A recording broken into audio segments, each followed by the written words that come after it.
Hello friends, welcome to my YouTube channel begin English with Gaurav. दोस्तों, English सीखना और English में बोलना आज के समय की ज़रूरत है। और अगर आप इस चीज़ को समझने में कठिनाई महसूस कर रहे हैं तो मैं आपका बहुत ही सरल शब्दों में और तरीके से इंग्लिश बोलना सिखा दूंगा। कुछ लोगों के लिए इंग्लिश बोलना और सीखना सिर्फ एक ट्रेंड नहीं है, बल्कि वो अपने जीवन में इसके जरिए बहुत बदलाव लाना चाहते हैं। आप आज की डेट में कहीं भी काम करें या अपना बिजनेस भी करें, इंग्लिश में कस्टमर इंटरेक्शन बहुत ज़रूरी हो गया है। और इंग्लिश स्पीकिंग एक ग्लोबल लेवल पर एक स्किल ही माना जाता है।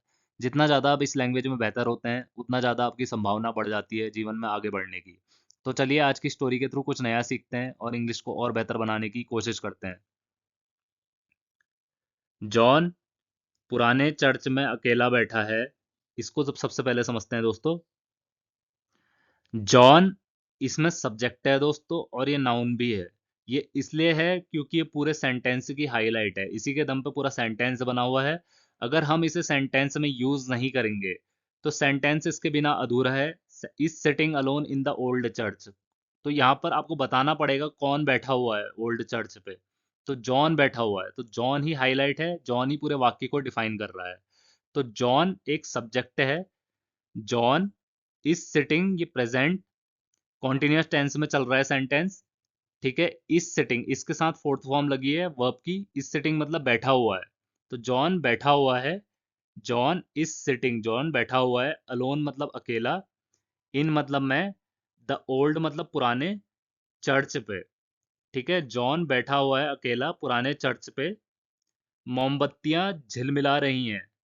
द कैंडल्स मतलब मोमबत्तियां आर फ्लिकरिंग। दोस्तों, आर फ्लिकरिंग लगा है, यहाँ पर इज नहीं लगा है। ये भी प्रेजेंट कॉन्टिन्यूस टेंस में चल रहा है सेंटेंस। यहाँ पर एस लगा है, कैंडल्स बहुत सारी हैं इसलिए आर लगा है। अगर एक कैंडल होती तो इज लगता, कैंडल इज फ्लिकरिंग। लेकिन यहाँ पर बहुत सारी कैंडल्स हैं, एक से ज्यादा कैंडल हैं, तो आर लगा है, are flickering. The candles are flickering. तो आर फ्लिकरिंग का मतलब होता है झिलमिला रही हैं। तो दोस्तों, फ्लिकरिंग एक बहुत अच्छा वर्ड है। ये अक्सर हम यूज कर सकते हैं एक एडवांस लैंग्वेज के तौर पे। तो आपको इस वर्ड पे प्रैक्टिस करनी है और सबसे पहले इसे अपने नोटपैड में लिखना है। फ्लिकरिंग का मतलब होता है झिलमिला रही हैं। The candles are flickering, candles झिलमिला रही हैं। अगर वॉज होता, पास्ट की बात होती, तो कैंडल्स वर फ्लिकरिंग होता। ठीक है, और बाहर तेज हवा चल रही है। एंड मतलब और। द विंड मतलब हवा।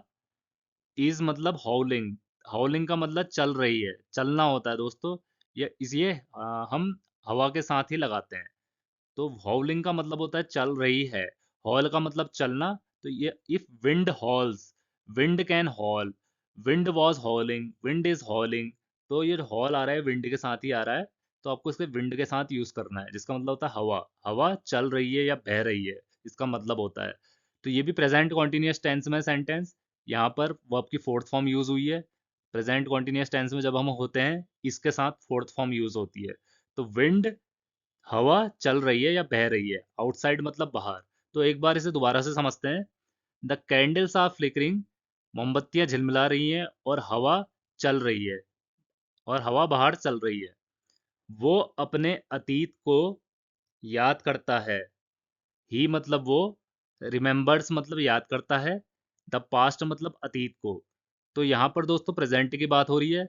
यहाँ पर ही के साथ हमेशा एस लगता है जब हम वर्ब की फर्स्ट फॉर्म यूज करते हैं। रिमेंबर का मतलब होता है याद करना। मैंने इसके पहले भी कई वीडियोस में आपको इसके एग्जाम्पल बताए हैं।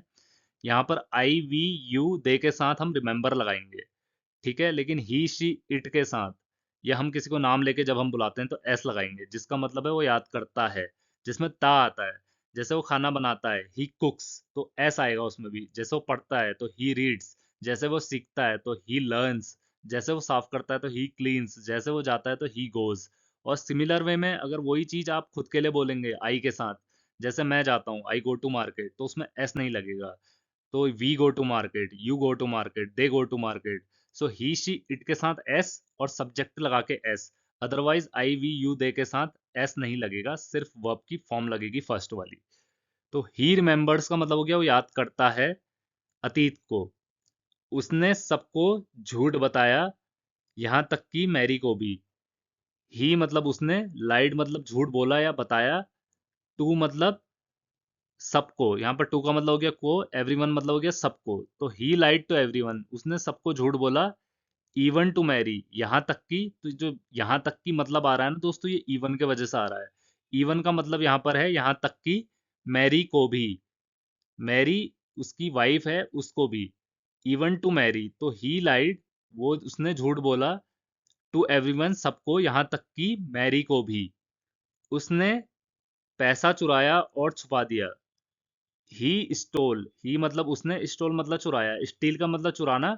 स्टोल इसकी सेकंड फॉर्म है जो हम पास्ट के लिए यूज करते हैं। स्टोल का मतलब चुराया, और थर्ड फॉर्म होती है स्टोलन, जो हैज और हैव के साथ लगती है और हैड के साथ लगती है। तो ही स्टील, स्टोल, स्टोलन, स्टीलिंग, तो चार फॉर्म हो गई है दोस्तों। तो यहाँ पर सेकंड फॉर्म इस्तेमाल की गई है without the use of has, have और हैड। तो यहाँ पर हमने डायरेक्टली स्टोल को यूज किया गया है। ही स्टोल मतलब उसने चुराया। ही स्टोल, क्या चुराया? द मनी, पैसा चुराया, उसने पैसा चुराया, एंड हिड इट। हिड दोस्तों मतलब होता है छुपाया। तो इसकी हाइड फर्स्ट फॉर्म होती है, हाइड का मतलब होता है छुपाना, और हिड का मतलब होता है छुपाया, जो सेकंड फॉर्म होती है। और थर्ड फॉर्म होती है इसकी हिडन, जो हम हैज, हैव और हैड के साथ यूज करते हैं। फोर्थ फॉर्म होती है हाइडिंग। तो यहाँ पर हम समझेंगे ही स्टोल द मनी, उसने पैसा चुराया, एंड हिड इट, और छुपा दिया। चलिए आगे बढ़ते हैं। सालों तक किसी को पता नहीं चला। फॉर ईयर्स का मतलब होता है दोस्तों सालों तक। तो ईयर्स के साथ अब हमेशा फॉर लगाएंगे, तो इसका मतलब हो गया सालों तक। नो वन न्यू, किसी को पता नहीं चला। नो वन का मतलब किसी को भी, न्यू मतलब पता नहीं चला। तो यहाँ पर नो की सेकंड फॉर्म यहाँ पर यूज की गई है न्यू, किसी को पता नहीं चला। नो का मतलब जानना या पता होना, न्यू का मतलब जानते थे या पता चल गया था। तो सालों तक किसी को पता नहीं चला। अब जॉन को अपराध बोध महसूस होता है। ठीक है, अपराध बोध का मतलब गिल्टी, मतलब अपराधी महसूस करता है, ये किसी चीज का उसे बुरा लगता है, मतलब क्रिमिनल माइंडेड महसूस करता है। अपराध बोध इसका साहित्य वर्ड है हिंदी में। अब जॉन को अपराध बोध महसूस होता है, अपराधी महसूस करता है। नाउ मतलब अब, जॉन जो लड़के का नाम है, फील्स मतलब महसूस करता है, द गिल्ट मतलब अपराध बोध। तो जॉन अब अपराध बोध महसूस करता है। वो सो नहीं सकता। ही मतलब वो, कैन नॉट मतलब नहीं सकता, स्लीप मतलब सोना, तो कैन नॉट स्लीप के साथ लगेगा तो इसका मतलब हो जाएगा सो नहीं सकता। खा नहीं सकता, वो खा नहीं सकता। ही मतलब वो, कैन नॉट मतलब नहीं सकता, ईट मतलब खाना, तो वो खा नहीं सकता। आज वो स्वीकार करने का निर्णय करता है। टुडे का मतलब हो गया आज। ही मतलब वो, डिसाइड्स मतलब निर्णय लेता है। क्या निर्णय लेता है? To confess. कन्फेस का मतलब होता है दोस्तों स्वीकार करना। तो टू के साथ हम इसे लगाएंगे क्योंकि सेंटेंस कॉन्टिन्यूटी के संग हमें चलना है। ही डिसाइड्स कन्फेस होगा तो ये गलत हो जाएगा। हमें बताना पड़ेगा किस चीज का कन्फेस, और उसके लिए हमें टू लगाना जरूरी होता है। वो फैसला करता है या निर्णय लेता है स्वीकार करने का, टू कन्फेस। आज वो फैसला लेता है स्वीकार करने का। वो पादरी के पास जाता है। ही मतलब वो, वॉक्स मतलब जाता है या चलता है, टू द मतलब होता है के पास। किसके पास? पादरी के पास। तो या तो आप वॉक्स लगा सकते हैं, इसका भी मतलब सेम है। और दोस्तों मैंने आपको कई बार बताया कि इंग्लिश एक ऐसी लैंग्वेज है जिसको आप कई तरीके से ट्विस्ट कर सकते हैं, बस उसका मतलब निकलना चाहिए। आप यहाँ पर वॉक्स की जगह गोज भी लगा सकते हैं, आप यहाँ पर विजिट्स भी लगा सकते हैं, आप वॉक से भी लगा सकते हैं। तीनों मेथड आपको यहाँ पर जो भी लगाएं आप, तीनों काम कर जाएंगी। तो ही वॉक्स मतलब वो चलता है किसके पास? पादरी के पास। तो he goes to the priest, वो पादरी के पास जाता है। ही विजिट्स द प्रीस्ट, तो विजिट्स में हम टू नहीं लगाएंगे, तो विजिट्स द प्रीस्ट का मतलब हो गया वो पादरी के वहां जाता है या पधारता है। तो ही वॉक्स टू द प्रीस्ट का मतलब हो गया पादरी के पास जाता है। पिताजी, मैंने पाप किया है, वो कहता है। फादर मतलब पिताजी, या पिताजी, आई हैव सिंड। दोस्तों यहाँ पर आई के साथ, आई का मतलब हो गया मैं, हैव के साथ सिंड लगा है, हैव के साथ वर्ब की थर्ड फॉर्म लगी है, जिसका मतलब है मैं अपराध कर चुका हूँ। और अगर यहाँ पर हैव नहीं लगा होता, सिंड लगा होता, तो उसका डायरेक्ट मतलब था कि सेकंड फॉर्म यूज की गई है वर्ब की। ठीक है, हैव सिंड, हैव के साथ हम सिंड लगाएंगे। सिन इसकी फर्स्ट फॉर्म होती है। हैव सिंड का मतलब होता है अपराध कर चुका हूँ। ठीक है, अपराध कर लिया है या हो चुका है। तो कहता पाप किया है, यहाँ पर लगा है ना, पाप किया है या पाप कर चुका है। तो पाप हुआ या पाप किया, तो उसके लिए हैव सिंड लगाएंगे। तो आई हैव सिंड, या कर चुका हूँ, कर लिया है, जो भी इस चीज के सेंटेंस आते हैं उसमें हैव लगेगा। आई हैव सिंड का मतलब हो गया पाप कर चुका हूँ। ही सेज मतलब वो कहता है। चलिए आगे बढ़ते हैं। उसके हाथ कांप रहे हैं। हिज मतलब उसके, हैंड्स मतलब हाथ, आर मतलब, आर शेकिंग का मतलब होता है कांप रहे हैं। आर के साथ वर्ब की फोर्थ फॉर्म लगी है दोस्तों। तो हैंड्स कई सारे हैं तो हैंड्स के साथ आर लगेगा। हैंड अगर एक होता तो इज लगता। तो हिज हैंड्स आर शेकिंग का मतलब उसके हाथ कांप रहे हैं। पादरी चुपचाप सुनते हैं। द प्रीस्ट का मतलब पादरी। लिसन्स मतलब सुनते हैं। क्वाइटली मतलब चुपचाप। दोस्तों जहां पर लिसन्स के साथ अक्सर आपने देखा होगा टू लगता है, लेकिन वो टू जब लगता है जब हम किसी को सुना रहे होते हैं। यहाँ पर हम किसी को सुना नहीं रहे हैं। प्राइस्ट मतलब लिसन्स। प्रीस्ट जो प्रीस्ट हैं चुपचाप सुनते हैं। अगर हम यहाँ पर किसी लड़के का नाम लगा देते, the priest listens to the man, तो पादरी चुपचाप सुनते हैं आदमी को, क्योंकि हमने वहां पर सब्जेक्ट का यूज कर दिया है एक और। अगर हम यहाँ पर ये भी लिख देते the priest listens to Rahul, तो यहाँ पर हमने राहुल मेंशन किया है इसलिए टू लग रहा है। अगर हम किसी व्यक्ति का जिक्र ना करें तो लिसन्स ही लगेगा, केवल सिंगल वर्ड।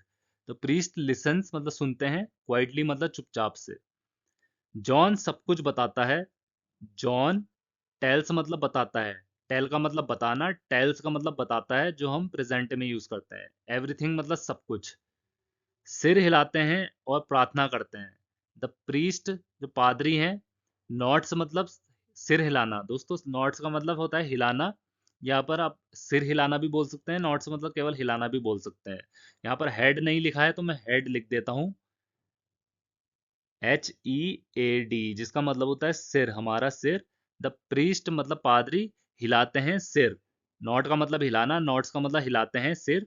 एंड मतलब और, प्रेज प्रार्थना करते हैं, क्योंकि प्रेस्ट प्रीस्ट सब्जेक्ट है तो इसमें हम एस एस लगाएंगे जिसमें ताता आ रहा है। प्रार्थना करते हैं, प्रार्थना करता है या ते हैं, तो जिसमें ते और ता आता है उसमें हम एस लगाते हैं वर्ब के साथ। नॉट वर्ब है, प्रे भी वर्ब है, इसके संग हम एस लगाएंगे। द प्रीस्ट नॉट्स हेड, जो पादरी होते हैं सिर हिलाते हैं और प्रार्थना करते हैं। जॉन के चेहरे पर आंसू आते हैं। जॉन जो लड़के का नाम है, फील्स मतलब महसूस करता है, या फील्स टीयर, आंसू आते हैं उसके चेहरे पर, आंसू आते हैं। जॉन आंसू महसूस करता है। ऑन मतलब पर, हिज मतलब अपने, फेस मतलब चेहरे पे, तो जॉन फील्स टीयर्स। जॉन आंसू महसूस करता है या आंसू आ जाते हैं, दोनों दोस्तों हिंदी में इसका एक ही मतलब है। जॉन आंसू महसूस करता है या उसके आंसू आ जाते हैं उसके चेहरे पर। वो भविष्य के बारे में सोचता है। ही मतलब वो, थिंग्स मतलब सोचता है, अबाउट मतलब के बारे में, द फ्यूचर मतलब भविष्य के बारे में, तो भविष्य के बारे में सोचता है। वो पैसा लौटाएगा। ही मतलब वो, विल हम गागेगी में यूज करेंगे फ्यूचर के लिए। रिटर्न मतलब लौटाना, तो यहाँ पर हो जाएगा ही विल रिटर्न का मतलब हो जाएगा लौटाएगा। विल रिटर्न का मतलब हो जाएगा यहाँ पर लौटाएगा। क्या लौटाएगा? पैसा, द मनी। तो वो पैसा लौटाएगा। चलिए आगे बढ़ते हैं। मैरी से माफी मांगेगा और ईमानदारी से जिएगा। ही मतलब वो, विल मतलब गागेगी में यूज करेंगे। अपोलोजाइज का मतलब होता है माफी मांगना, तो विल अपोलोजाइज का मतलब हो गया माफी मांगेगा। अपोलोजाइज का मतलब हो गया माफी मांगना, विल अपोलोजाइज का मतलब हो गया माफी मांगेगा। किससे मांगेगा? टू मैरी से। मैरी से मांगेगा, यहाँ पर टू मतलब हो गया से, मैरी मतलब हो गया उसकी जो वाइफ है उसका नाम मैरी है। तो वो माफी मांगेगा मैरी से। एंड मतलब और, जिएगा। तो यहाँ पर लिव का मतलब हो गया जिएगा ईमानदारी से। यहाँ पर हमने दोस्तों विल दो बार यूज नहीं करा है, इसका मतलब भी यहाँ पर विल है। मैंने आपको अक्सर अपनी वीडियोस में बताया है कि जब सेंटेंस कॉन्टिन्यूटी में चल रहा हो, अगर हम कोई भी वर्ब, कोई भी मॉडल वर्ब या ग्रामेटिकल पार्ट यूज करते हैं, उसका सिर्फ एक ही बार यूज होगा। यहाँ पर विल हम एक बार लगाएंगे और दूसरे वाक्य में वो अपने आप लग जाएगा बिना लगाए हुए। तो ही विल अपोलोजाइज, वो माफी मांगेगा मैरी से। और लिव, और जिएगा ईमानदारी से। यहाँ पर लिव का मतलब हो गया विल, ऑटोमेटिकली लग रहा है, आपको लगाने की जरूरत नहीं है। अगर आप लगा भी सकते हैं तो कोई दिक्कत नहीं है, लेकिन लगाया नहीं जाता है अगर करेक्ट ग्रामेटिकल वे में हम बात करें तो। चर्च की घंटी बजती है। द चर्च बेल, चर्च की घंटी। रिंग्स मतलब बजती है, रिंग का मतलब बजना, रिंग्स होता है तो बजती है। जॉन हल्की मुस्कान देता है। जॉन स्माइल्स मतलब मुस्कान देता है, फेंटली मतलब हल्के से। जॉन हल्के से मुस्कान देता है। उसका दिल हल्का है। हिज मतलब उसका, हार्ट मतलब दिल, इज मतलब है, लाइटर मतलब हल्का, उसका दिल हल्का है। वो जानता है कि आगे का रास्ता कठिन है। ही मतलब वो, नोज मतलब जानता है, द रोड मतलब रास्ता, अहेड मतलब होता है आगे का, तो वो जानता है रास्ता आगे का, इज मतलब है, हार्ड मतलब कठिन, लेकिन वो तैयार है, बट मतलब लेकिन, ही मतलब वो, इज मतलब है, रेडी मतलब तैयार, पर वो तैयार है, अंतिम बयान उसे बदल देती है।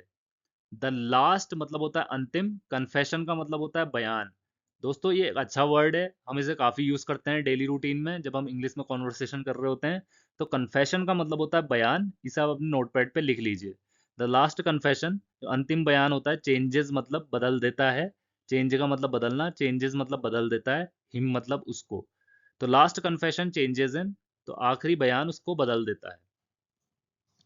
दोस्तों आशा करता हूँ आपको आज का ट्यूटोरियल काफ़ी अच्छा लगा होगा, आप इससे काफ़ी कुछ सीखे होंगे, नए वर्ड सीखे होंगे, सेंटेंस बनाना सीखे होंगे, और कैसे हम पास्ट टेंस को यूज़ करते हैं और प्रेजेंट टेंस को यूज़ करते हैं वो सीखे होंगे। ज़्यादातर आज की स्टोरी में प्रेजेंट और पास्ट का यूज़ ज़्यादा था, तो मैं उसी पे फोकस कर रहा था। आप इस लैंग्वेज को प्रैक्टिस कीजिए, नए वर्ड्स प्रैक्टिस कीजिए और बोलने की जोर जोर से प्रैक्टिस कीजिए, तभी आपकी इंग्लिश इंप्रूव होगी। अगर आपकी कोई भी क्वेरी और कंसर्न है, आप कमेंट में लिख के बता सकते हैं, मैं उसे इंप्रूव करने की कोशिश करूंगा। Thank you for watching my channel and please do subscribe it.